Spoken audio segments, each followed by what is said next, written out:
안녕하십니까. SPM 리서치의 김영재입니다. 가계부채 문제하고 부의 디커플링 관련돼서 말씀을 드리겠다라고 한 게 좀 됐는데요.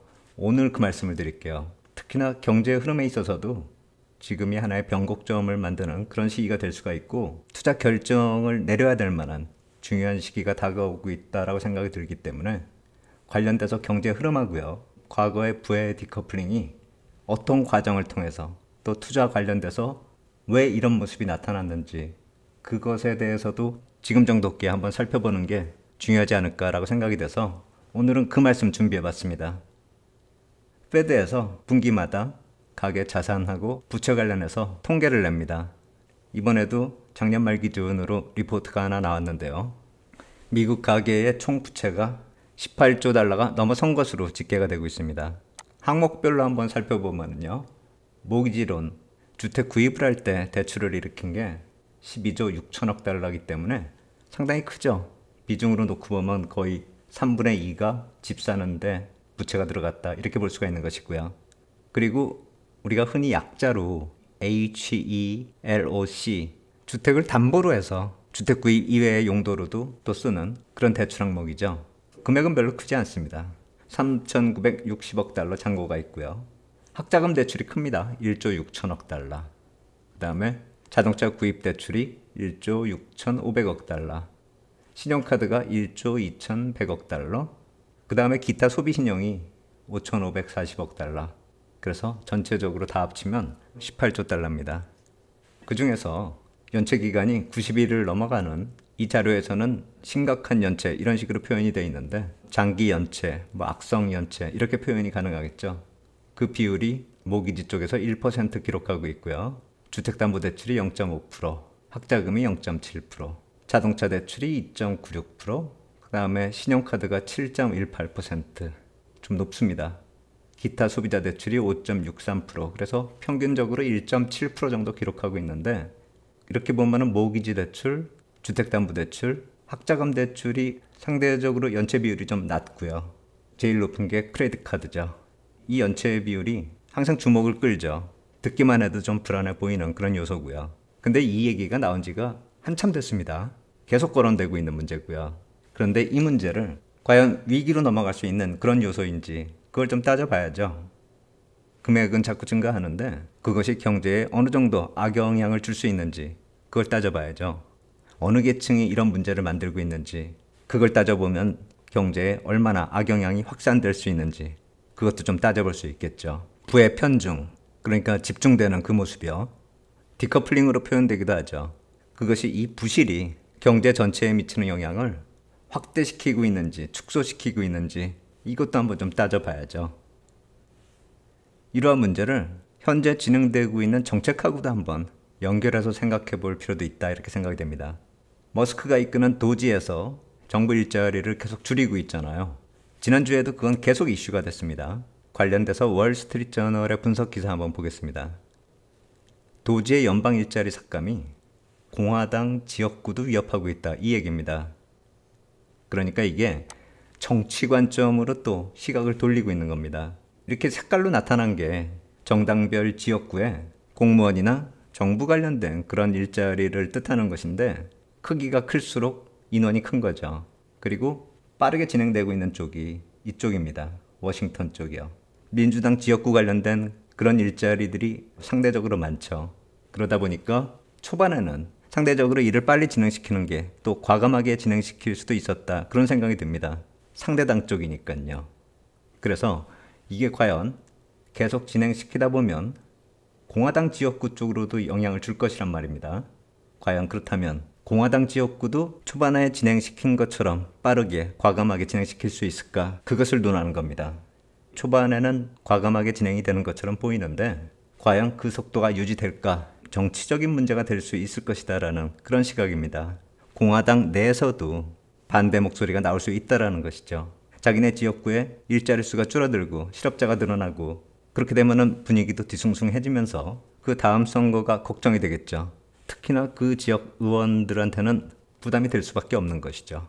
벌써부터 이런 얘기가 나오고 있고요. 이런 식으로 일자리가 정리될 때 부채 문제하고 더불어서 연체율하고도 또 상관이 깊어질 것입니다. 일자리 수에 당연히 영향을 줄 것이고요. 실업자 숫자도 영향을 줄 것이고 그 실업자들이 노동시장을 이탈할 것인지 말 것인지에 따라서 노동 참여율이 또 변할 테고요. 급해서 임시 일자리로 갈는지도 모르겠는데 그렇다면 파타임 잡 관련된 그런 수치에도 영향을 줄 수 있는 것이고요. 일자리를 구하는데 급하면 급할수록 임금도 좀 상대적으로 낮아질 수가 있겠죠. 그렇다면 임금 관련된 지표 쪽으로도 당연히 영향을 줄 것이고요. 그래서 제가 흔히 보는 이 스파이더 차트를 놓고 봤을 때 여러 항목을 건드리게 될 것이란 말입니다. 그리고 이쪽 옆에 오른쪽의 그림은 임금 상승률을 나타내고 있는데 이게 점차 안정이 되고 있는 이 모습이요. 이게 더 안정이 될 수도 있겠죠. 근로자 수가 많아지면은요. 그렇다면 인플레이션 쪽으로는 긍정적인 영향을 줄 수 있는지 그것도 한번 생각을 해봐야죠. 이 스파이더 차트 그림을 보면은 이 짙은 남색 선이 팬데믹 직전이고요. 이 그린색 선이 인플레이션이 가장 높았던 그 시기입니다. 그리고 오렌지색이 1월달 수치고요. 인플레이션이 가장 높았던 시기보다는 임금 성장률이 많이 낮아지긴 낮아졌는데 아직도 팬데믹 이전보다는 높은 상태죠. 좀 더 낮아질 수도 있겠죠. 실업률 같은 경우는 약간 좀 더 높아질 수가 있을 것이고요. 그리고 노동자가 근무하던 그 사무실 더불어서 유지 보수 비용도 감축이 되겠죠.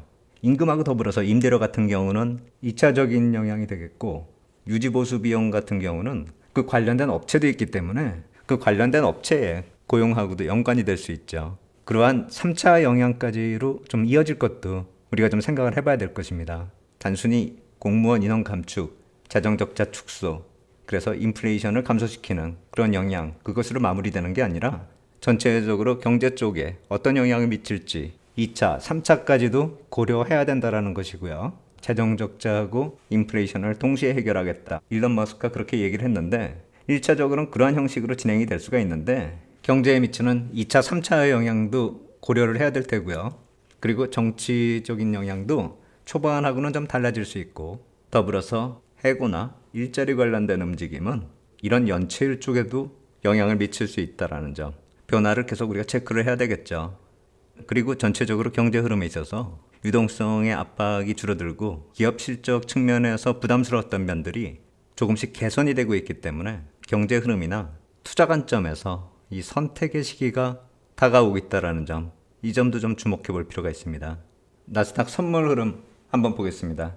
제가 이런 식으로 상승 추세 안에서 수렴이 진행이 되고 있다 이렇게 말씀을 드렸는데 지난주 후반에 그걸 넘어서는 그런 모습이 나타났습니다. 그러한 배경에 유동성과 더불어서 기업 실적이 영향을 미치고 있다 이렇게 말씀을 드리고 있는데 엔비디아 같은 경우에 38% 조정 비율에서 반등을 만들고 있는 그런 모습이고요. 분기 실적 발표를 앞두고 있기 때문에 타이밍상으로 그 이전에 나타나는 이런 주가 흐름이 전체 시장 흐름에도 영향을 주고 있다 이런 생각이 듭니다. 젠순왕 CEO가 백악관 출입 이후에 주가 흐름이 확연히 달라졌다라는 그 모습이요. 좀 연결해서 생각해 볼 필요가 있지 않을까 그런 생각이 듭니다. 트럼프 대통령이 반도체 쪽으로 약간 좀 부담을 주는 그런 모습이었고 엔비디아 쪽은 더더욱이나 좀 부담스러워하는 그런 모습이 주가에 역력히 나타났었는데 특히나 취임식 때 젠순왕은 참여도 안 했었죠. 이번에 백악관에 들어가면서 나타났었던 그 변화 하나의 또 타이밍이 됐던 게 아닌가 그런 생각이 드는데 기업 실적 지나면서 3월에 엔비디아 GTC 행사도 연결이 된단 말입니다. 이 역시 여러 가지 변화 중에서 우리가 주목해야 될 점이 아닌가 이런 생각이 듭니다. 그리고 그렇게 항상 반복되어 왔었던 변곡점이 나타났고 또 투자에 있어서는 선택을 할 수밖에 없었던 그런 시기가 있었죠. 그런 점들이 반복되면서 디커플링이 어떻게 영향을 미쳤고 그것이 부의 분배에 있어서 그리고 개인의 부채와 더불어서 자산 증가에 어떤 영향을 미치는지 그것도 우리가 살펴봐야죠. 개인 부의 문제는 가장 민감한 부분이기도 하고요. 한번 살펴보겠습니다. 돈은 어디로 가고 부실은 누구에게 넘어가는가? 이게 포인트죠. 초반에 말씀드렸었던 이런 연체, 돈이 부족하니까 이런 문제가 생기겠죠. 그렇다면 돈이 어느 계층으로 가고 있는지, 부실은 누구에게 넘어가는지 그걸 따져본다면은 저러한 부실이 위기로 얼만큼 확산될 수 있을지 그것도 우리가 따져볼 수 있을 것입니다. 지금 보고 계신 표는 이 위의 표가 자산 기준으로 하위 50% 계층 그 자산이 시기가 지나면서 어떻게 변화됐는지 그것을 나타내는 표입니다. 1990년대부터 계속 올라가고 있죠. 2008년 서브프라임 때 잠깐 좀 줄어들었고 계속 올라가고 있습니다. 하위 50% 계층 같은 경우에 최근에 팬데믹 때 저점 이것과 비교해보면 43%가 증가했습니다. 자산이 얼만큼씩 증가하고 있는지, 시기에 따라서 어느 정도씩 증가하고 있는지 그걸 한번 좀 따져봤습니다. 이 역시 마찬가지로 패드 쪽에서 집계한 자료인데요. 이 맨 아래쪽이 하위 50% 계층이고요. 이 위의 그림은 상위 10%부터 중위권 50%까지의 부의 변화입니다. 양쪽 다 모두 다 자산이 많이 증가하고 있는 그런 모습입니다. 물론 이 회색으로 표시된 중간중간에 나타나는 그 리세션의 시기에서는 좀 줄어들죠. 아무래도 자산이 줄어들 수밖에 없는 것이 주식시장도 빠졌을 테고 부동산 쪽도 좀 안 좋았을 테고 여러 가지로 좀 자산 가격이 하락을 했을 테니까 좀 감소를 할 수가 있겠죠. 그런데 최근에 팬데믹 직전의 저점하고 비교해보면 많이 올랐죠. 금액을 따져보니까 하위 50%의 계층도 4년 사이에 43% 자산이 증가했습니다. 그리고 상위 10%에서 중위 50%는 51%가 증가했습니다. 그리고 그 위의 계층 상위 10% 중에서 1%를 제외한 나머지 9%의 경우도 42%나 증가를 했고요. 상위 1% 같은 경우는 60%나 증가를 했습니다. 증가 속도를 놓고 봤을 때 하위 계층보다 중위 계층 그리고 상위 계층 중에서도 상위 1% 증가 속도가 훨씬 빠르죠. 그리고 나머지 상위 0.1% 계층의 부를 한번 살펴보면 팬데믹 저점 대비 91%가 올라갔습니다. 소유된 부가 22조 달러인데 가구 수가 13만 가구이기 때문에 평균 1억 6,700만 달러의 자산을 소유하고 있는 것이죠. 1억 달러면은 우리나라 돈으로 지금 1,500억 정도가 되겠죠.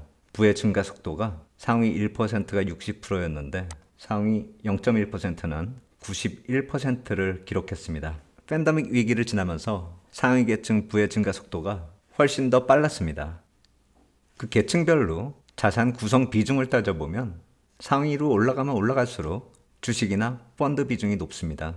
이 갈색이 주식하고 펀드 비중이고요. 이 위에 하늘색이 부동산입니다.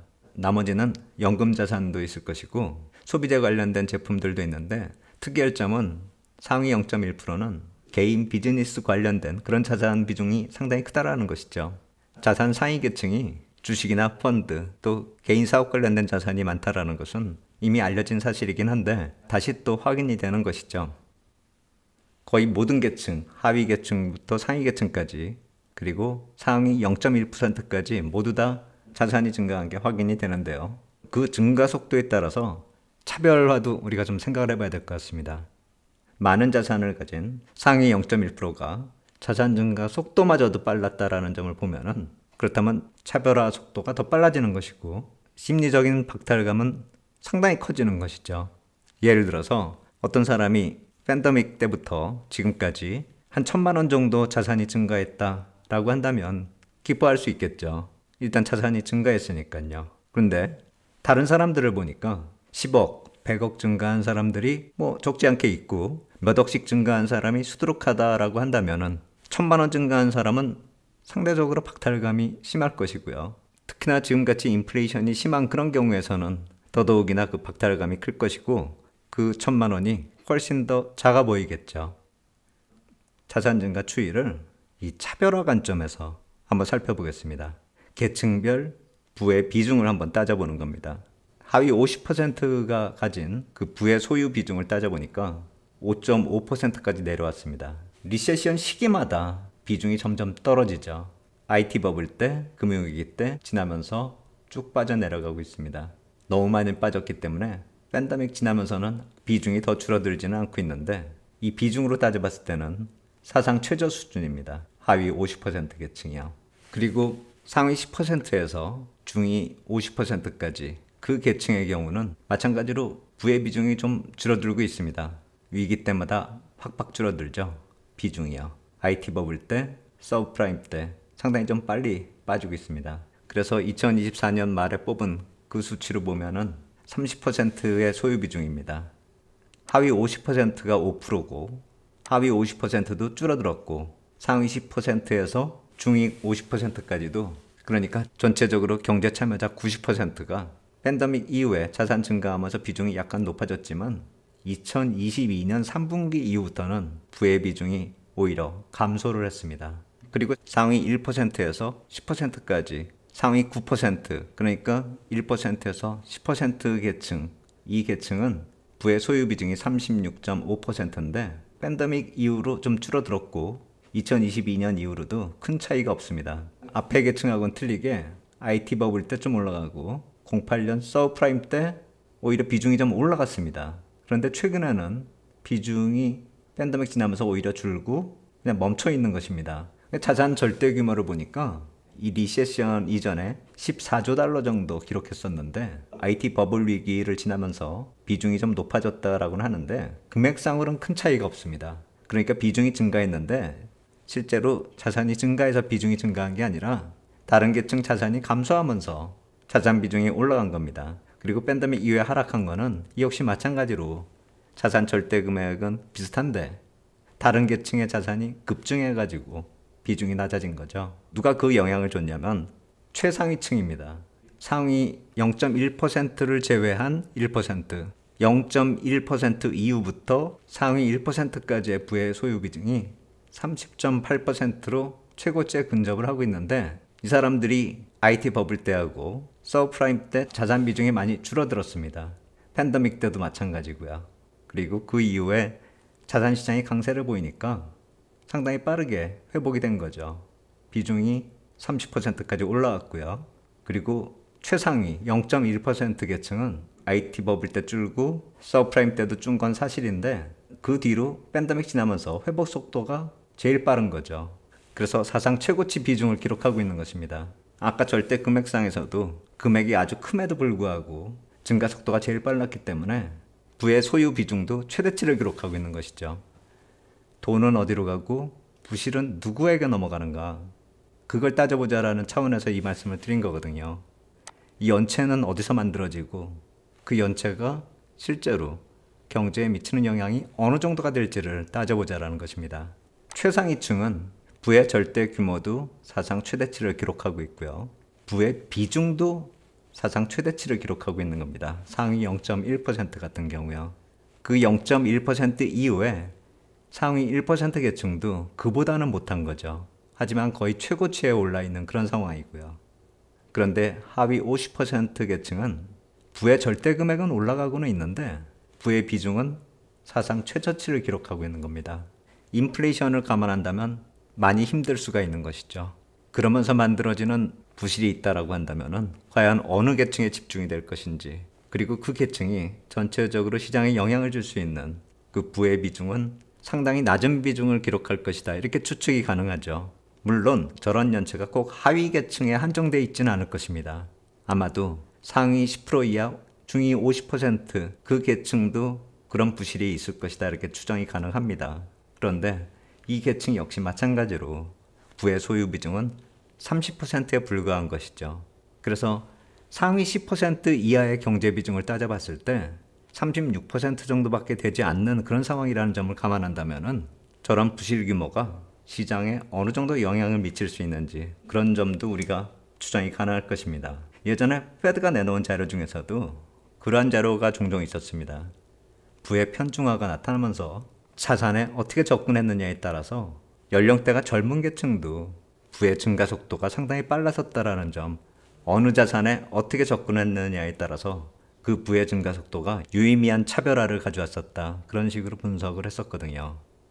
근데 그러한 분석 자료가 또 이번에도 확인이 되고 있습니다. 그렇다면 우리가 이러한 변화의 시점에서 과연 어떤 결정을 내려야 될지, 그 또한 우리가 지금 중요하게 생각해야 될 그런 시점이 다가왔다는 것이죠. 과연 이러한 선택의 시기에 있어서 잘못된 선택을 하게 되면은 최상위 계층이라도 이렇게 리세션 시기에는 자산이 확 줄어드는 그런 위기로 들어설 수가 있습니다. 그래서 더더욱이나 이 선택이 중요한 것이겠죠. 어떤 흐름이 될 것인가에 대한, 경제 흐름에 대한 정확한 판단이 있어야 되겠죠. 그리고 이 다가오는 선택에 따라서 1년 뒤의 통계는 또 비슷한 결과가 예상이 되는 것이죠. 어떠한 계층이 어떻게 부를 증가시키고 또 부실은 어느 계층으로 넘어갈 것인가, 삶의 위치가 달라질 수 있는 그러한 중요한 선택의 시기가 다가오고 있다는 것이죠. 그것이 제가 봤을 때는 2월 말 3월 초에 그런 중요한 시기가 다가오고 있다 이렇게 생각을 했었는데 약간 한 발 먼저 움직이는 듯한 그런 모습이 나타나고 있습니다. 제가 봤을 때는 올해 첫 번째 결단의 시기가 다가오고 있다 이렇게 생각이 됩니다. 중요한 시기라고 계속 말씀드리고 있기 때문에 주중에 시황 분석 동영상으로 찾아뵙도록 하겠습니다. 오늘 여기까지 하도록 하겠습니다. 감사합니다.